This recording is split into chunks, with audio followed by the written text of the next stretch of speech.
We are live. This is an evening edition of the Jamal Thomas Morning Show. I am happy as a lark to be here with Alex Krainer. Alex Krainer is founder of Krainer Analytics and creator of iSystem Trend Following. He has worked as a master analyst, researcher, trader, and hedge fund manager since 1996. He has authored several books, including Mastering Uncertainty in Commodities Trading, The Grand Deception, and Alex Krainer's Trend Following Bible. He also, and I should put it in this, is a damn good geopolitical analyst in his own right. And so I'm happy to have him here. Welcome to the show, man. How you doing today? You doing all right? Thank you for having me, Jamar. Greetings to your viewers and listeners. I'm doing well, thank you. Oh, man, I always enjoy these conversations. So I thank you for joining me. I think the first topic that we have to hit is something that I've been talking about for a while. And it's this one. This came out, I believe, today. Now, I've been talking about this for weeks because I have assumed on some level this, and I want to explain why I assumed it. New intelligence suggests Israel is prepping possible strike on Iran's nuclear facilities, U.S. officials say. The U.S. has this odd way of being directly involved in something while acting as if it is looking at it from an external point of view. Now, it's done that with Ukraine, where Donald Trump is pretending to be a mediator in one sense, while giving it weapons, intelligence, money, etc. It's like, dude, you are party to this. Stop acting like a mediator. You are directly involved. They did this with Syria with Marco Rubio, when Marco Rubio is giving testimony to Congress. And Rubio is like, yeah, ISIS raided Syria, the government collapsed. And we believe that the government is going to fall into a civil war. It's like, dude, Obama gave billions of dollars to bring that eventuality to fruition. Donald Trump protected Idlib, which exploded with a bunch of jihadists and head choppers, effectively raiding into Syria. You were part of this. Stop acting like this just happened. Donald Trump was shaking the hands of a head chopper, ISIS leader, just recently in Saudi Arabia. Stop pretending as if you're not a part of this. And same thing with Israel, where Donald Trump goes moralizing, oh, the people of Gaza, they're in such bad shapes. And this is such a humanitarian crisis. And it's like, but you're paying for 80% of that genocide. And on top of that, you are delivering bombs, missiles, bullets, etc. And so in one sense, Trump is acting as if, oh, this thing is external to me, while simultaneously causing it because they couldn't do it without him. I don't believe for a moment that Israel is a rogue actor. I believe they're a proxy of the U.S.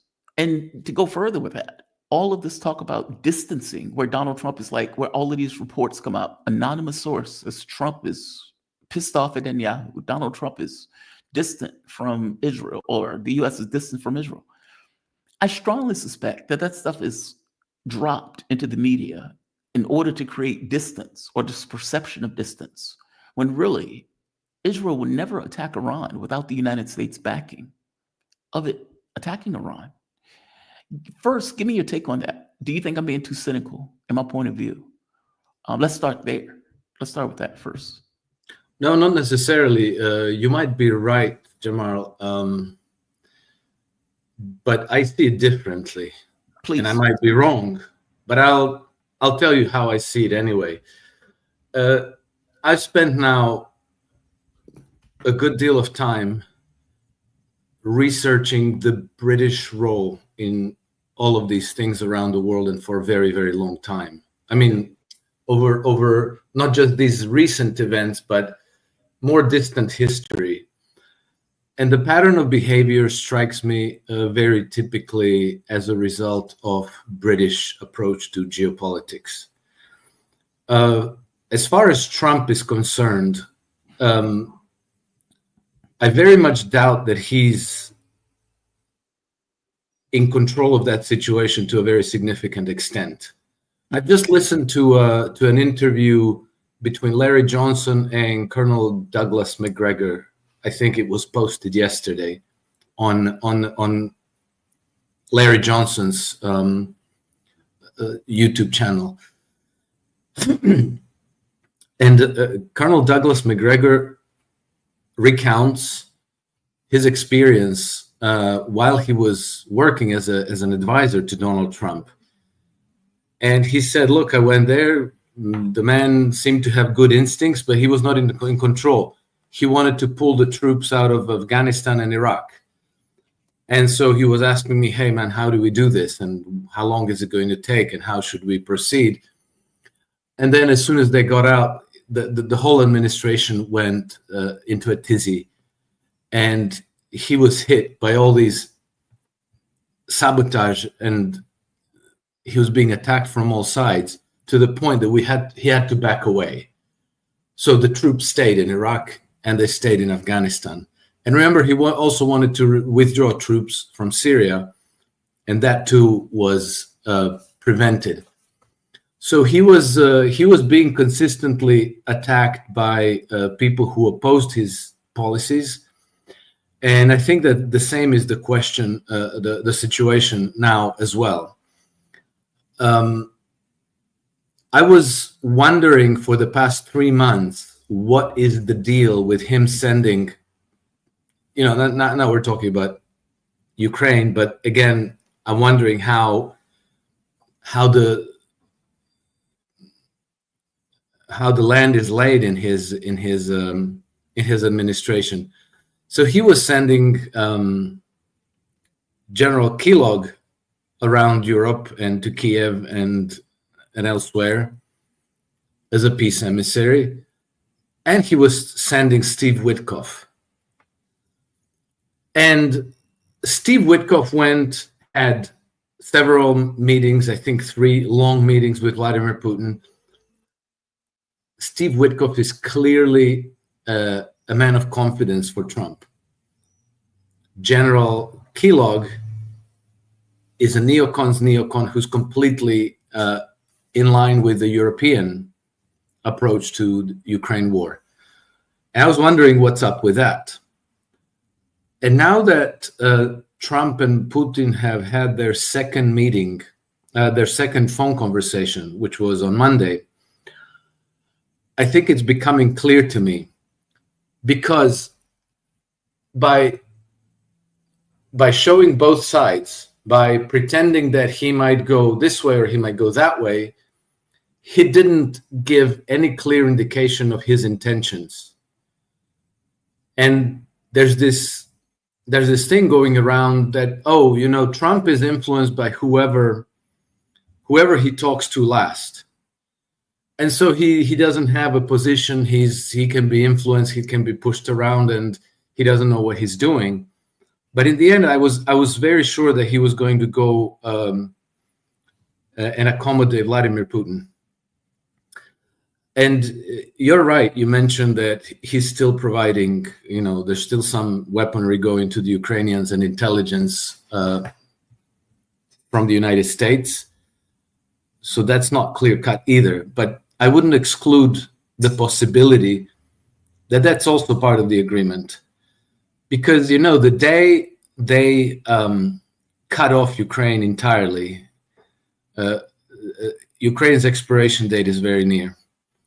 And Russia's objective with this war is to demilitarize and denazify Ukraine.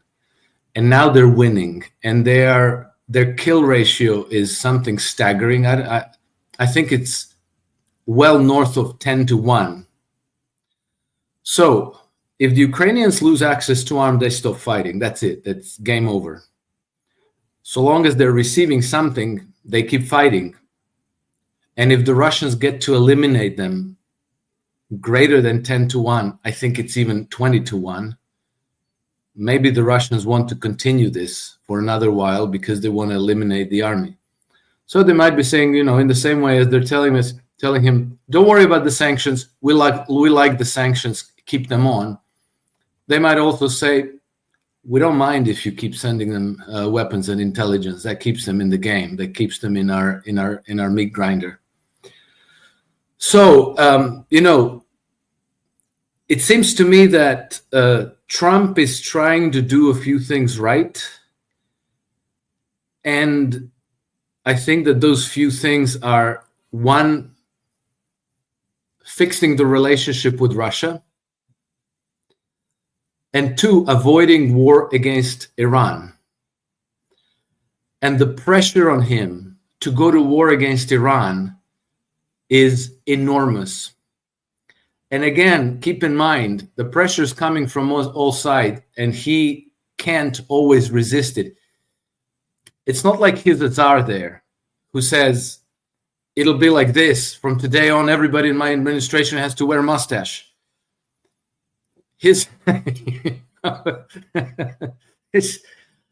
people surrounding him with agendas, with lobbyist money being thrown around, with people trying to influence him like this and like that, trap him.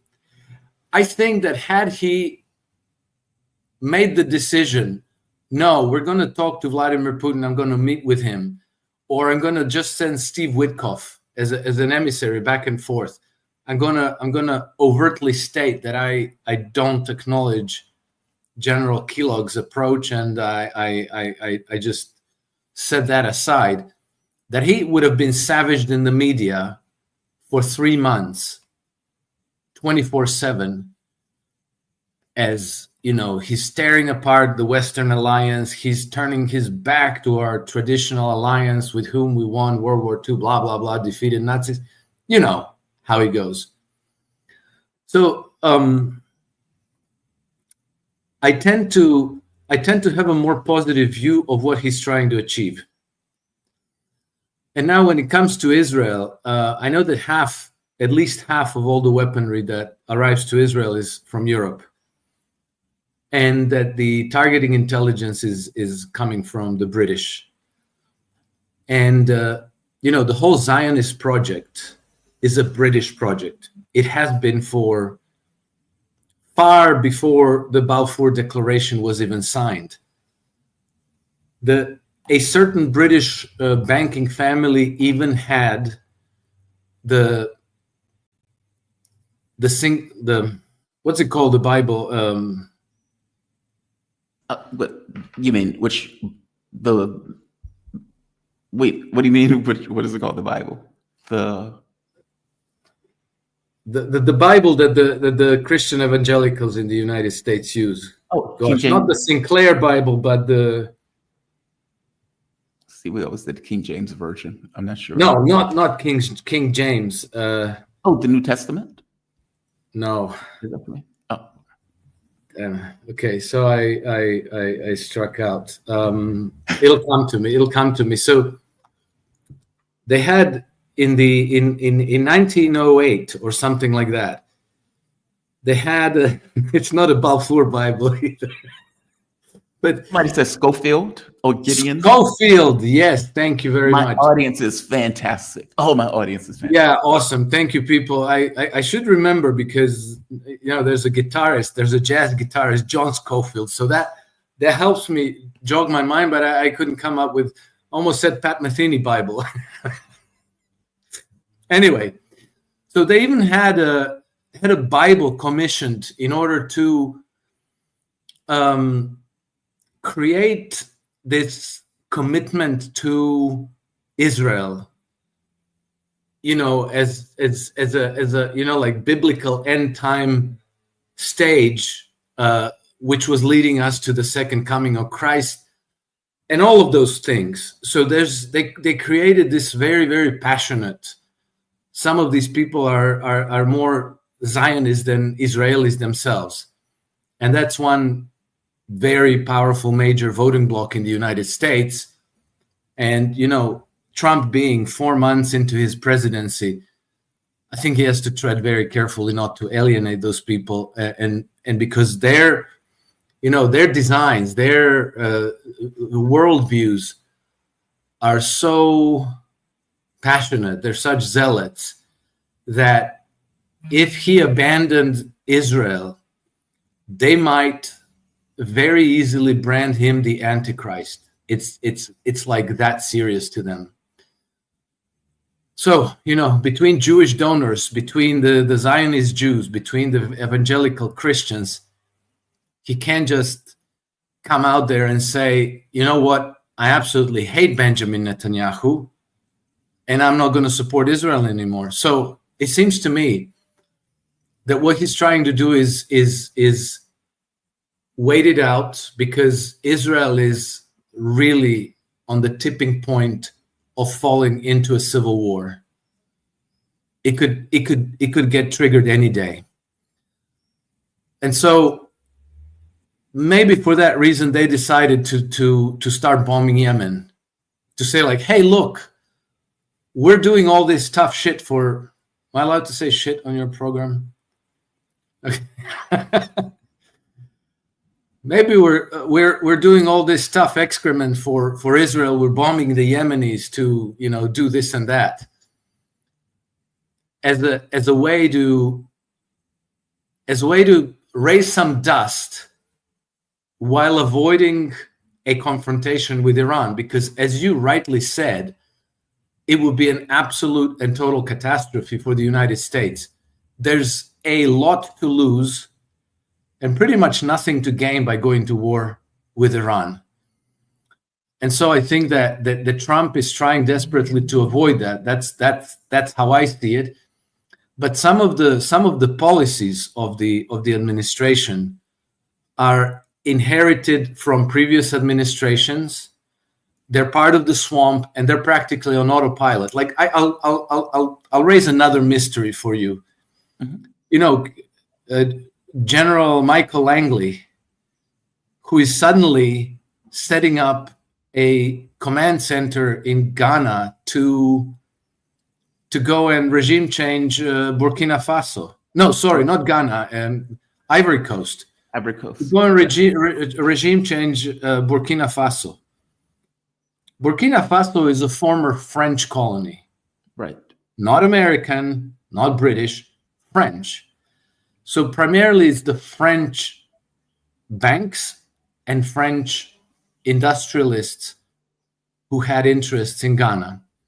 And then there were, I think, this goes back to 2016, so the number might have changed.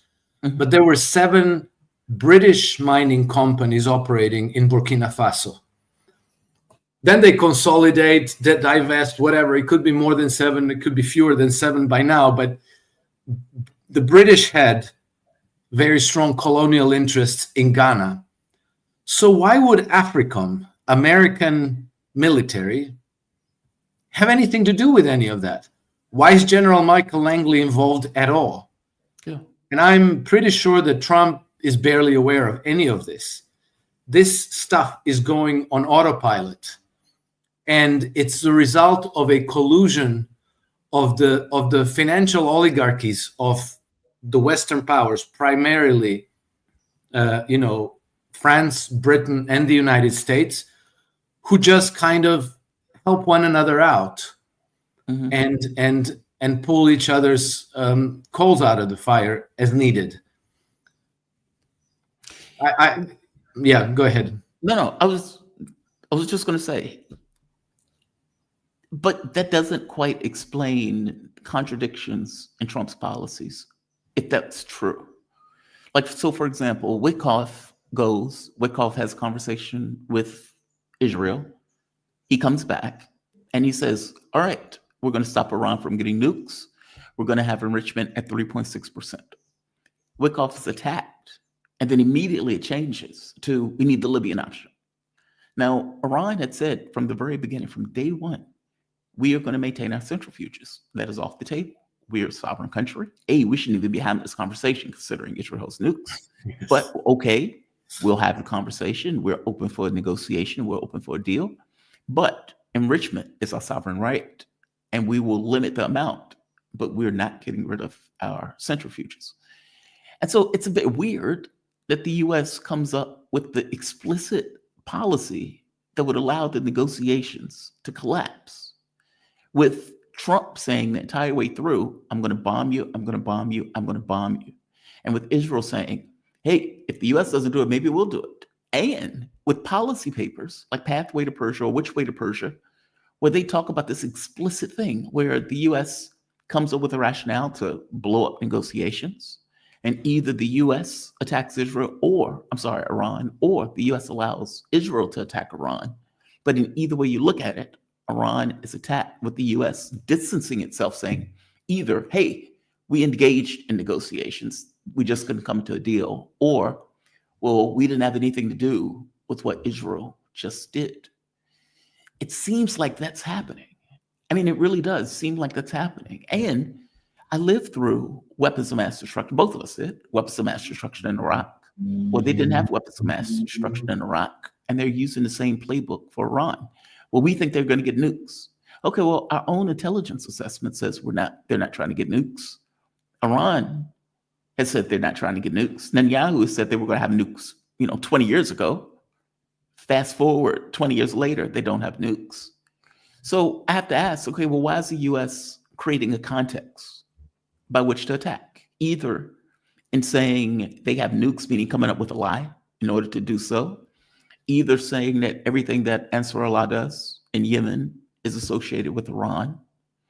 Like, that's weird to me, because if you're trying to get a deal, why are you being dishonest? And just to make the point clear, if you've noticed, when Donald Trump first got in office and he said, I want to make a deal with the Russians, the first thing they did was be honest.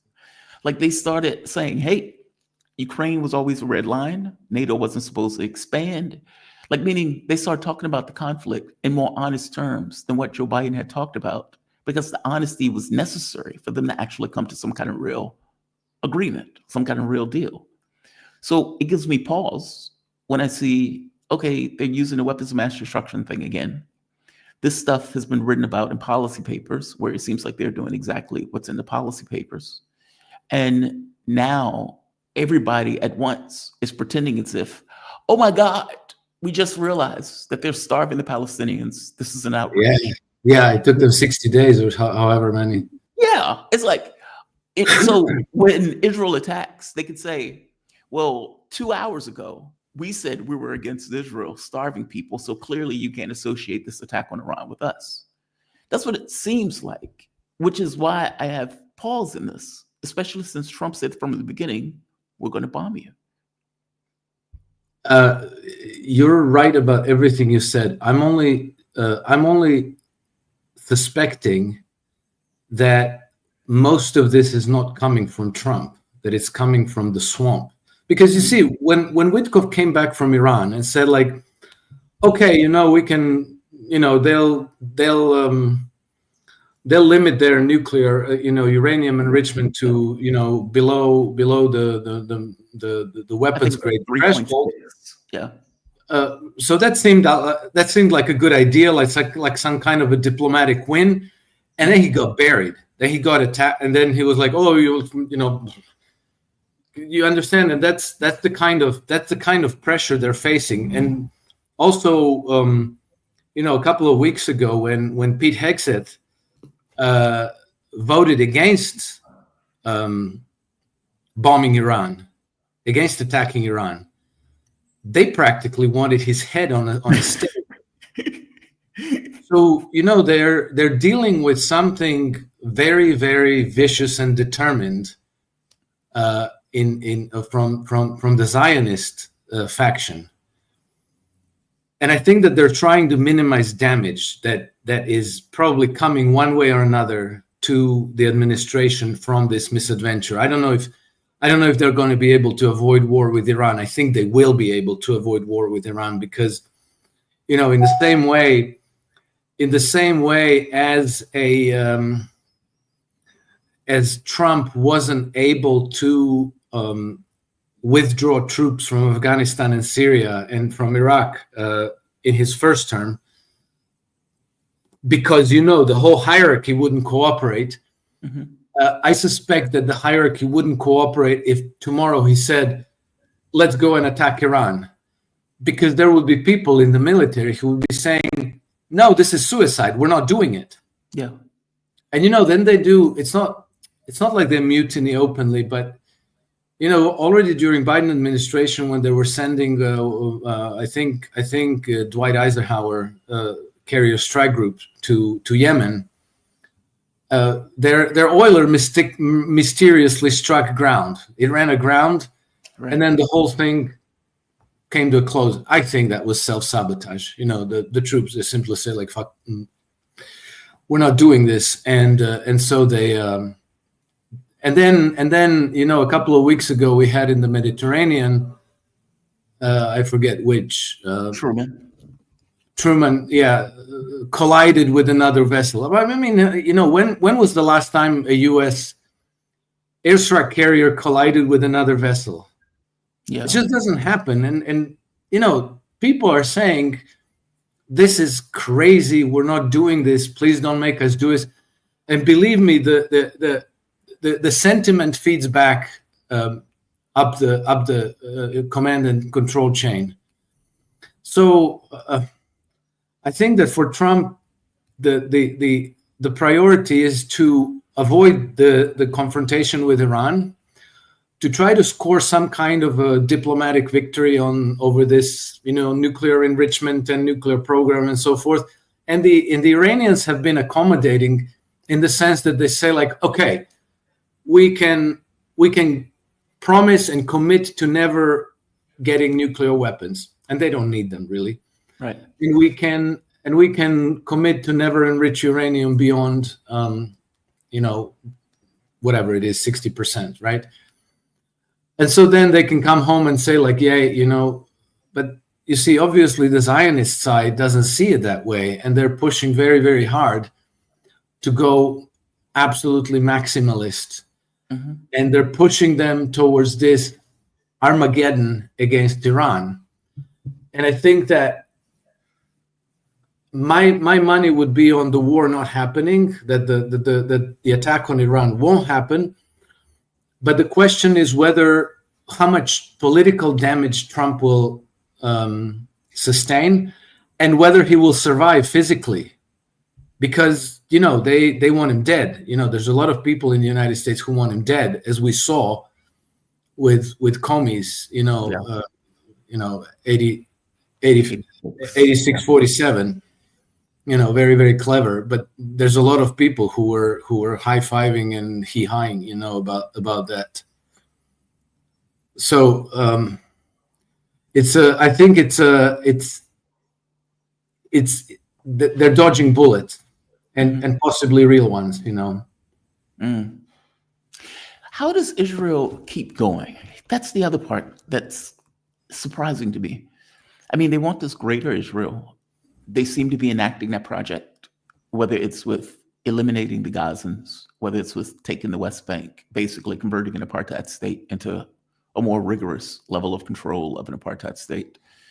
This invasion of Syria, they seem to have aspirations to take parts of Lebanon. If Syria goes belly up and collapses, that's going to be more of Syria that they're going to move into. And yet, you would think that their economy at this point is toast. I mean, like, if we were in a situation where a large number, it's only a country of 8 million people. So we're not talking about like 80 million, 100 million people. And you have a large Palestinian population that was doing the labor. Okay, well, not anymore. They're not doing the labor. They can't, right? You've been killing them off. Mm-hmm. And even the number of people who you have serving in the military, you're getting diminishing returns on the number of people even showing up for military service because they don't want to go back into the war zone. How are they keeping this going? This seems unsustainable to me. Well, they're barely keeping it going, and I think that Israel is living its last days. I think it's game over pretty much. This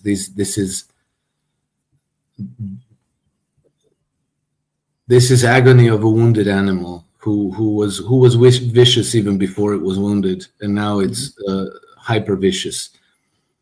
I'll give you two possible explanations. One which kind of makes sense in light of day-to-day events, and the other one which makes sense in light of biblical end-time prophecies.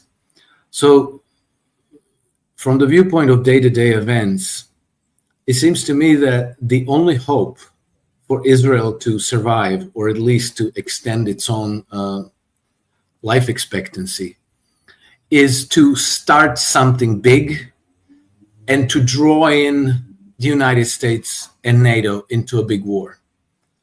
And then maybe they save themselves that way. maybe they go nuclear, maybe they go all out, and then we would all be involved because the United States couldn't stay out.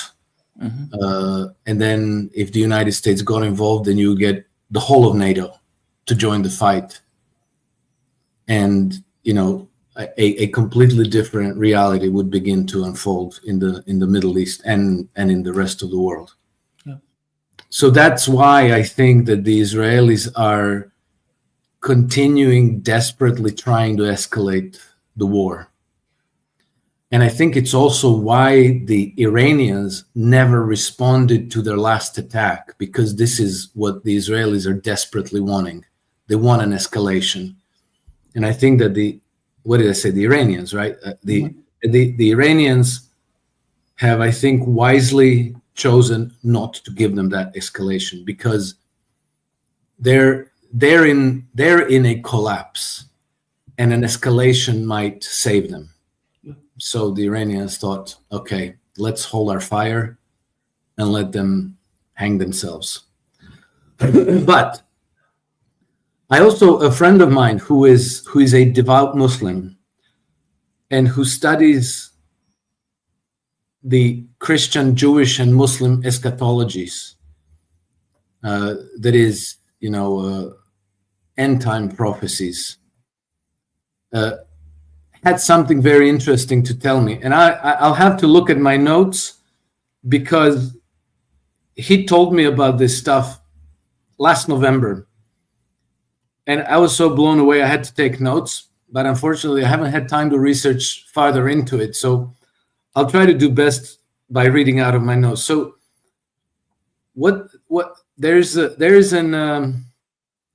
something called the redemption of Israel that is kind of important to Jewish rabbis, or at least one part of them.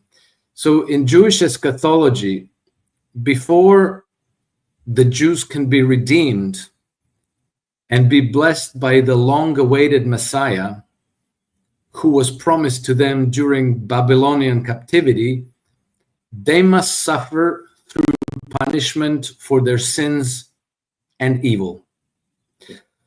The impulse to let loose evil escalates to such an extent that it is obvious and glaringly clear to all, that it is undeniable, so that the entire world turns against Israel. So we're talking about the approach of, we perpetrate so much evil at such scale that it is obvious and undeniable to all. Why?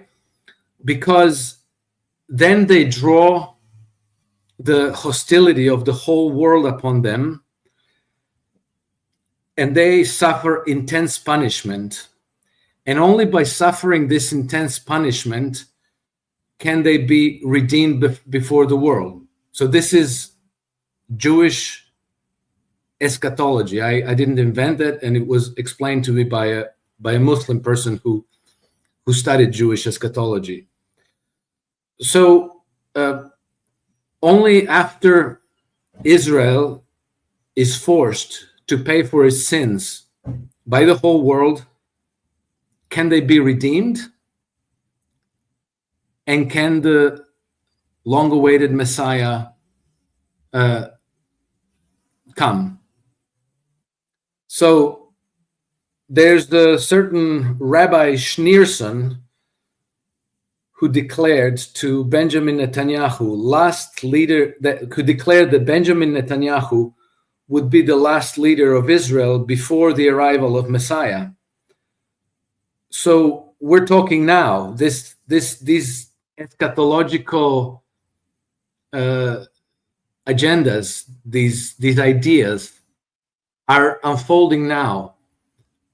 And many of the rabbis who believe this stuff, and who believe that these events must be happening now, and who think that Benjamin Netanyahu is the last leader of Israel, are the people who have a lot of influence on Israeli policies. So this is obviously not going to be explained to us in the media, but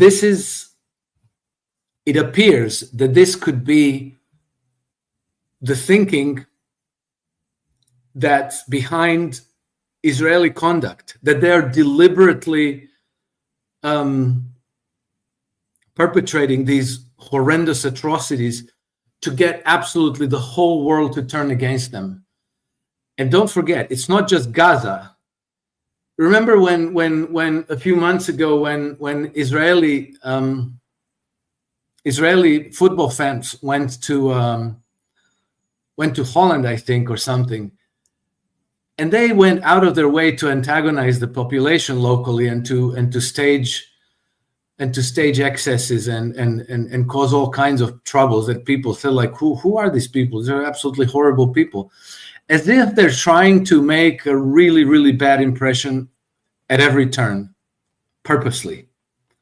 So I obviously I have no idea whether this is true or not, but there are many people in Israel who absolutely believe this, and it seems that some of them are very influential in Israeli politics.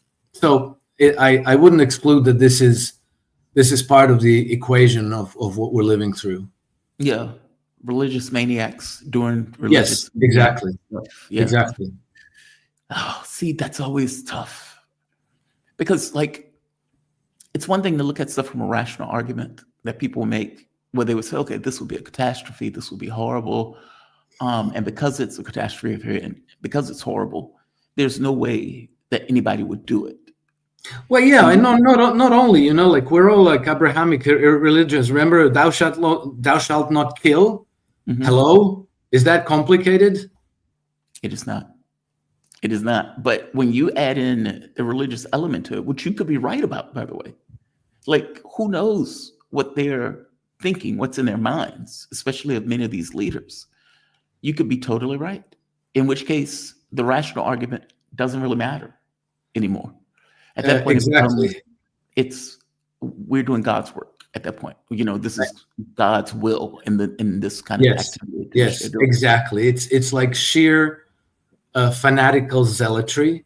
Mhm. And I have heard enough absolutely crazy stuff from some of these rabbis in Israel, but not just in Israel, in the United States as well, that this doesn't seem far-fetched to me at all. It seems, that kind of makes sense. That kind of adds up. The only thing I don't know is how politically powerful these people are. And, Right. If these rabbis are as powerful in the United States as they are in Israel, well, then We're screwed. it doesn't surprise me that Trump is facing some really, really hard headwinds from this group. I mean, you even have like Christian Zionists who believe, like you said, Jesus is returning, like, to the mound or something. Like, some of them are true believers. Hegseth, true believer. Huckabee, true believer. All of these people are around Trump, giving him advice. Huckabee. I can't. I listen to his speeches and I cannot even believe what I'm hearing. Yep. These people are true believers. The Israeli economy, how is it not taking a hit? Is it just the U.S. is paying for it? Like, given the money? I think yes. I think Israeli economy has taken a very major hit. But GDP goes down, but life goes on. I lived through an outbreak of war in former Yugoslavia and through 4 years of actual war. Mhm. GDP collapses. People aren't prosperous, but life goes on. Food still makes it onto supermarket shelves, and medicines make it into pharmacies. And people still get up every day and they go to work and they do their stuff. They're no longer making investments. They're no longer starting new businesses. Certain things are going to be in short supplies. There may be electricity shortages and cutoffs and things like that. But generally, life goes on, and people can fight on for a long time, even when, if you look at economic aggregates and you look at the currency exchange, you think like, my gosh, how is it possible that this country is even still existing? But it's nations and peoples are very, very resilient, and far more than you expect. Yeah. You only find out during a crisis. Speaking of crisis, let's go to Ukraine for a bit. Um, Dmitry Medvedev gave this speech. This is one of the hard ass speeches that I've heard in recent memory. And he, effectively says, look, the Russian government, this is your last chance. You either accept peace or you surrender. Но нужно помнить, что для киевского режима есть и другой путь, о котором тоже неоднократно говорилось. Это путь безоговорочной капитуляции. Такая формула мира в международном праве тоже существует. And of course, he's speaking in Russian. Прямо, but нашей стране effectively, она нравится look, you куда can больше. either make peace at the peace table, effectively the Istanbul II, or you could capitulate, or I think he said unconditional capitulation. Those are your only two options. There's nothing else that's on that table. There's no third door. It's one or the other. And of course, when Donald Trump speaks to the European leaders and Zelensky, they're aghast by what they're hearing, because what they realize is what I think I said on the show. A, Putin offered nothing. 2, Trump got nothing. 3, Trump has no cards in that process. And I suspect on some level he knows it. And he wants a deal, I think. And so, but he wants a deal on US terms that a US president could accept, which is not something that the Russian government is not on board for, considering it's not in their best interest to accept this kind of Kellogg nonsense that they're offering. Yeah. I mean, for God's sake, in that plan, the US wanted to take over the Zaporozhye nuclear power plant, which is at this point in Russian territory. Like, this is nonsense. And I kept thinking, okay, Trump has to know that this plan is nonsense, like that nobody would accept this plan. As you point out, though, it's very possible that what Trump doesn't really know the world in these terms. And so Kellogg says, hey, Trump, you can push this. They'll take this. And then he's shocked when they tell him no. And they keep telling him no. And apparently in the phone call, Trump comes back and tells the European leaders, all right, we really need to step back, let the Russians and Ukrainians talk about it and negotiate since they know it better, and you all stay out of it. And they're sitting there like, oh my God, we're not getting our sanctions. We're not getting pressure from the US. If anything, Trump seems to be pulling out, like he seems to be disengaging, not getting further in stance, which exactly. of course freaked out the Europeans. Yes, exactly. And I think that's a massive, massive blow to the Europeans. And I think it's a very, very significant move on the part of Trump administration. I think Trump understands that he has no cards to play. Mm-hmm. But a lot of what goes on, a lot of what is said publicly is said for public consumption. They know to ignore each other's statements. They talk to each other at a different level. And I think that, a very, very significant thing out of Trump administration is that is a really radical departure from the policy of probably last 40 or 50 years, from Reagan on, at least. And that is that Trump's team has explicitly rejected the post-World War II global order. They said no to the global rules-based order. And they said the new reality are the multipolar integrations. And it seems to me that they are sincere in their intention to embrace these multipolar integrations. And that actually means accommodating Russia in Ukraine. And it is clear now that this is what Trump is doing. Only it wasn't clear until just this week on Monday. It was much, much less clear. I was guessing it was going in this direction, but it wasn't clear. Well, now that Trump is washing his hand of Project Ukraine and he's leaving Europeans to tackle it on their own, it's clear that they can't, and that what Medvedev said is factually true. Either the Ukrainians are going to cut their losses and come to the peace table, or they're going to be defeated militarily and will have to capitulate. Mm-hmm. There's no other way out. Europeans can't help them. Trump won't help them. And so that's pretty much game over. They can still fight on for a little bit, but they're losing every day. Every day they're losing troops, they're losing ground, and the Russians are coming closer to the Dnieper and to Kiev. And so it's a matter of days, maybe weeks, but that war there is over. And of course, Zelensky, if the war ends, he ends as well. And there's a very good chance that he'll end up like Mussolini or like Hitler, mm-hmm. either hung by his own people, or he's going to be spirited away by his British security detail to Argentina or to Canada or something like that. You know what I mean? Yeah. But his run in Ukraine is finished, and all the rewards that he thought he was going to go live in his mansion in Miami, rub shoulders with Hollywood celebrities, and maybe play piano with his Johnson. Mm-hmm. But he's gonna have to spend the rest of his life in hiding, or he's gonna be killed. Wow. Yeah.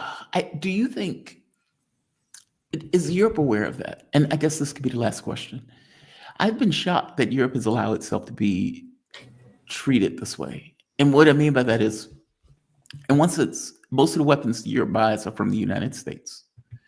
The money that they've been paying for LNG has been 5 times more. That has been from the United States. I mean, granted, they've still been buying Russian gas through third parties, but even when they buy Russian, U.S. gas, they're paying a markup on that gas. And so you have money fleeing out of Europe from the standpoint of the money that they're putting down for the war and money that they're paying for energy. And so their companies, in many respects, are going belly up. Standard of life has gone down. This seems like this is amazing to me. What does the U.S. have on Europe that what's the word I'm looking for? That compels this level of obedience, even to their own demise? Europe has made itself completely hostage to the United States. Coming out of World War II, the United States emerged as far and away the most powerful country in the world, right, militarily, but especially in terms of their economic and financial strength. So they were able to, they provided reconstruction credits to European countries through Marshall Plans. They were able to set up many military bases, bring their military troops to many countries in Europe, and they became the leader of the free world.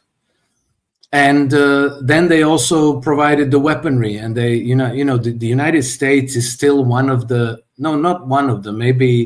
one of the top 3 of the world's developers of new technologies. The United States has always been at the forefront of development of new technologies. So, the modern aircraft and the satellite technologies and the communications technologies and the logistics and everything. And Europeans were content to simply go like, okay, because the arrangement was, you help us industrialize. We make these shiny objects to sell to your people, and we earn a lot of money, but we have to spend this money somehow. So we're going to buy your weapons, and we're going to, part pay for your troop deployment here. And so you're going to give us all your weapons technologies, and we're going to send you, Gucci bags and Mercedes and BMW. That has been the arrangement, and this arrangement has gone on for decades. Yeah, that's the deal. So the Europeans became passive about their own defense because they thought that they could rely on the United States. It was given as a basically a fixture in European security architecture. So they didn't worry past that because there was no war danger really. Right. They provoked it. They provoked Russia. Russia never threatened. There was no threat of war really. So they were relaxed about defense. They let their militaries completely atrophy. And so the only military power of any significance US. was alliance with the United States. But I think that the demilitarization of Europe, the deindustrialization of Europe, and the decline in the economic performance of European nations is not an accident. It's deliberate. It's a feature. It's not a bug. It's a feature. Yes, exactly. Because they are now committed. They are now absolutely committed to going to war against Russia at around 2029, 2030. And they're actively preparing for that war. And you can't really coerce a prosperous people into war. When people have good standards of living and nice jobs, they're not very interested in going to war. So what you have to do first to prepare the terrain is you have to destroy the economies. You have to create very high unemployment, misery, particularly high youth unemployment, because that's how you get a lot of dry tinder for that military conflagration. You have a lot of young men with no future, no jobs, no way to realize their aspirations in life. And so you have to steal their future to make them willing to go to war. And then you're going to start brainwashing them that all the ills of society, everything that's going wrong, is the Russian fault. They cut us from natural gas. They're preparing to invade us. They're doing all these horrible things, and then you start throwing money into the military-industrial complex, and you start financing these brown shirt movements. These neo-Nazi types who are not recruited in order to go fight the Russians. They're recruited in order to terrorize the domestic populations, and if need be, to abduct people off the streets to throw them into the meat grinder at the Eastern Front. And this is now being done in Europe. It seems to me they're dead serious about this, which is why they're canceling democracy. They're not allowing Romania. People like Kalin Georgescu, Marine Le Pen, AfD in Germany. They're not allowing them to come to power because they need monomaniacal warmongers in power everywhere. And this is what they're doing. And so this is, I think, the danger for Europe is that they're going to continue to deliberately destroy our economies, allocate investment capital only to heavy industries and military, defense industries, and that they're going to start to attempt to brainwash the population to prepare the ground for war against Russia. When they orchestrated the coup in 2014 in Ukraine, there wasn't any hatred towards Russia in Ukraine. So the very first decree by the new junta, handpicked by Victoria Nuland, was to ban Russian language Right. in schools, newspapers, radio, television, and in government. And then the next thing the parliament voted on was to resurrect the World War II Nazi collaborator and label them as heroes on Ukraine. Not only that, they made it a criminal offense to deny their heroism. Wow. Yeah. I didn't know So that part. Wow. yeah. So watch out for this starting to happen in Europe. You already see pro-Nazi sympathies. Yo. They can't. It's being whispered at the moment, but Well, it's not getting accepting. louder. Yo. Yeah. Well, I'm sorry. I was just saying, not accepting Victory Day, the defacing of certain monuments, Yes. all of these things are Yes. terrifying. Exactly. And so I think that as confusing and as difficult it is to try to decipher Trump, he has very clearly turned his back on Europe. Notice in this week's spate of diplomacy, calls between leaders, he never even called Keir Starmer. Oh, he didn't. I thought he called the European. Yeah, he did, but Oh. he kind of forgot about Keir Starmer. That must have slipped his mind. But it's almost like a minor diplomatic incident. It's very embarrassing for Keir Starmer. Yeah. But the whole warmongering drive is coming from London. There's no doubt about that. London is the chief instigator of everything that we're seeing, not just in Ukraine, not just in Europe, in the Middle East as well, in Yemen as well. London is always at the center of all of these events. So your point is, it may not have been a fluke that Trump avoided calling Starmer. Yeah, very much. He has aides. He has personal assistants and protocol people. It wouldn't be forgotten. They just told themselves, "F him." When Starmer was here, Trump did something like that.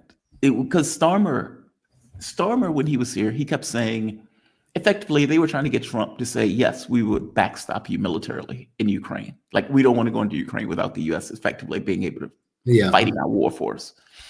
And Starmer was doing this kind of sleazy political language of, oh, this special relationship, and we know that we can depend on you and all this other stuff. And Trump turns to him and says, hey, you can fight the Russians, can't you? And everyone in the room laughs. Yes. And it's like you use British weakness as a punchline to a joke in front of all of the cameras. Oh, that's humiliating. And also, you noticed when Starmer was asked about Canada, which Trump is dead serious about, Keir Starmer started saying like, oh, you raised an issue that is not an issue. That's an artificial divide. This divide doesn't exist between us. And Trump says, that's enough. Next question. I've never seen a statesman. Yeah, I've never seen a statesman interrupt his guest by saying that's enough and then going to the next question. But he did that to Starmer. Yeah, he was annoyed. But I think that because the hostility of the British establishment against Trump goes far back. It's thick and it's been very heavy. The whole Russiagate affair was almost completely cooked up in London. Everybody involved other than DNC, was a former MI6, Christopher Steele, Richard Dearlove, Stefan Halper. There's another few names, all former British MI6 assets. And they had, and then they also set up in the United States. Oh yeah, I'm going to tell you this because this is another thing that,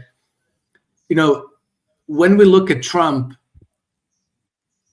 it's easier to discuss what is than what isn't. And what I mean by that is that I think that the United States would resemble Great Britain a lot more had Kamala Harris won the elections. Agreed. Agreed. And the British set up this thing called Center for Countering Digital Hate, CCDH, Yes. Yes. in 2018. And in 2021, they brought CCDH to the United States. And they pulled together all of the American, the CIA, the FBI, the NHS, Department of Defense, Department of Homeland Security, State Department, I don't know, the who's who of the American establishment, of the American state security apparatus. And they started selling them on this need to control the narrative and to counter misinformation and disinformation. And so they all went hysterical when Elon Musk bought Twitter. Yes. And then they explicitly put it in their agenda to kill Elon Musk's ex. Yep.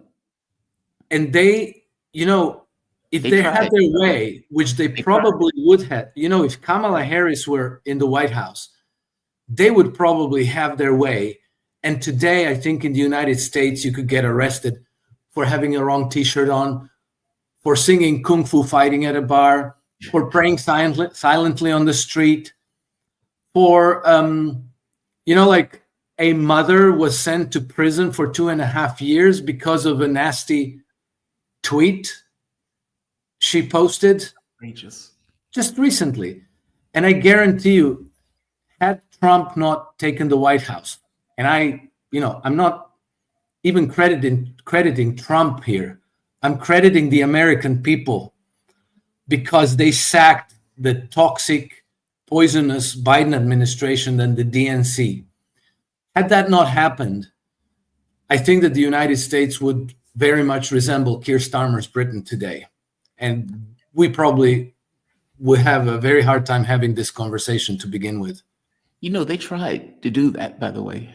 Like when they were doing, and I'll let you go because we've been going for over an hour, but Joe Biden was doing, so once Joe Biden got out of office, there were a few things that came up. One, he was trying to put in a Ministry of Truth. Yes. A goofball named Nina Jankowicz, where effectively trying to fuse government with social media, where government would control social media without acknowledging that they were controlling social media. Yeah. By the way, Scary Poppins was British-Ukrainian agent. Was she? Yes. Was she? She was nuts. She was completely crazy. Nuts. And yet, the woman who was heading the Ministry of Truth was out there screaming about Trump working with the Russians. Like, meaning she was wrong over and over and over again. But again, didn't matter. It's a psyop. Truth doesn't matter. It's a psyop. The whole thing was a psyop. Yeah. Because I kept asking this question of like, okay, well, if the government gets it wrong, is she going to get involved? And the answer, of course, is no. Yeah. We only get involved when it's something we don't like, right?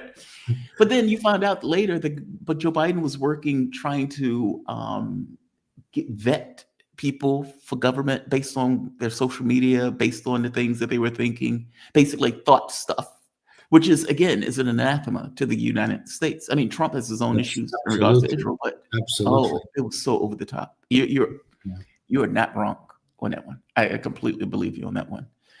Alex, man, good. At least they got something right today. That one thing, right? They got nothing else. Yes. They got that part right because they were insane. And you're right. Yeah. And that was, the danger was real, and I think that the whole world owes the American people a debt of gratitude for this one, because, you all stood up. You didn't, Europeans are passive. Americans fought back. And, well, to be fair, you guys have this state system. So the structure of power are fractured, and they're much more difficult to control. Yeah. In Europe, we're more all under the same pyramid. It's a lot more monolithic, and it's harder for people to push back, which is why there's a good chance that in Europe we end up having civil wars as well. Well, keep in mind, a lot of our systems a repudiation of Europe. Like, Exactly. Exactly. like if they're Exactly. purely because of the way Europe malfunctions. Yeah. Yeah. Habeas corpus, like all of these things about the courts, all of this stuff is because of Europe. So, Yes. Alex, man, fantastic breakdown.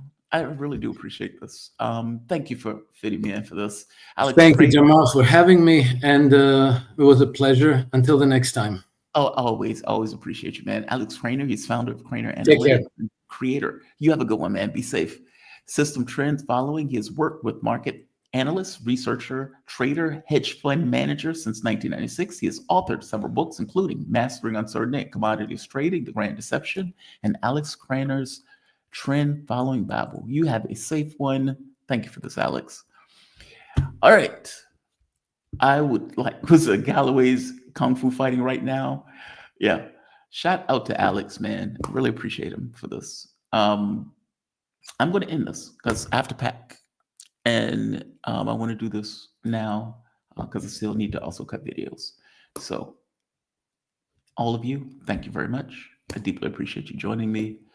And I will see you all bright and early tomorrow morning. Pack some nice for ice. Oh, don't say that. Don't say that. Well, you can still catch them up. I mean, you can still go back and catch them. All right, guys. You all have a good one.